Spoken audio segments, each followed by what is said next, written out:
od nas se traži da oduzmemo, uprostimo rešenje i napišemo ga kao mešoviti broj. Imamo dva mešovite broja ovde, a kao i kad sabirate mešovite brojeve, možete to uraditi na dva načina. Možete ili pretvoriti oba u nepravilne razlomke i onda oduzeti, ili možete oduzeti celobrojne delove, a onda razlomak. Pa hajde da to uradimo na taj način. Hajde da se podsjetimo, 5 i 5/8 je potpuno isto kao i, napisat ću to žutom, kao 5 plus 5/8. To je potpuno isto. Što se tiče oduzimanja, napisat ću ovaj znak oduzimanja plavom, a onda oduzimamo 2 i 1/5, ali 2 i 1/5 je potpuno isto što i 2 plus 1/5. To je ono što i 2 i 1/5 zapravo jeste. Ukoliko sada oduzimamo, to znači da moramo oduzeti 2 i oduzimamo i 1/5. Distributivnost, oduzimamo oba broja. Imamo 5 plus 5/8, a zatim distribuiramo negativan predznak, minus 2, minus 1/5. Sada možemo ovo da preraspodelimo. Možemo reći da je ovo isto što i, hajde da napišem narandžastom, što i 5 minus 2. To su celobrojni delovi, a onda imate plus 5/8 minus 1/5. 5 minus 2, to je prilično jasno, to je 3, ali koliko je 5/8 minus 1/5? Hajde da to uradimo ovde.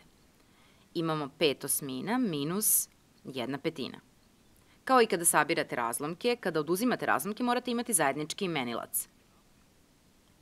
8 i 5 nisu isti imenilac, tako da moramo da nađemo najmanji zajednički sadržalac za ova dva broja.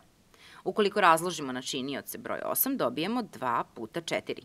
4 je 2 puta 2, dakle 8 je 2 puta 2 puta 2, to se dobije ako ga rastavite na proste činioce. 5 je samo 5 jer je 5 prost broj, tako da najmanji zajednički sadržalac za 8 i 5 mora sadržati 5 i 3 dvojke u sebi. Ili to možemo reći na drugi način, mora biti 5 puta 2 puta 2 puta 2, što je isto što i 5 puta 8. Tako da će najmanji zajednički sadržalac biti, jer ovi brojevi nemaju zajedničke delioce, sem broja 1, zapravo, najmanji zajednički sadržalac je 8 puta 5. Tako da je najmanji zajednički sadržalac 40. Biće 40. Kako bismo od 8 dobili 40, moramo ga pomnožiti sa 5. Onda moramo da uradimo isto i sa brojiocem. Ako smo pomnožili 8 puta 5, moramo pomnožiti 5 sa 5 i dobijemo 25. U svakom slučaju, množimo sa 5. I brojilac i imenilac. Kako bismo od 5 dobili 40, moramo ga pomnožiti sa 8, što znači da moramo uraditi isto i sa brojiocem. 1 puta 8 je 8.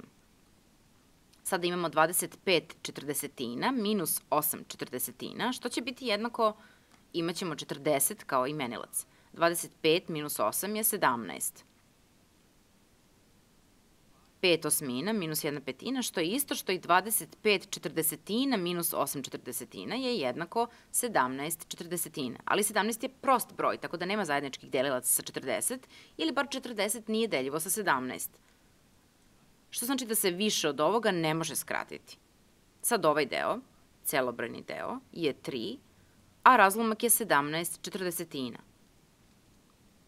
I gotovi smo, ovo je uspelo.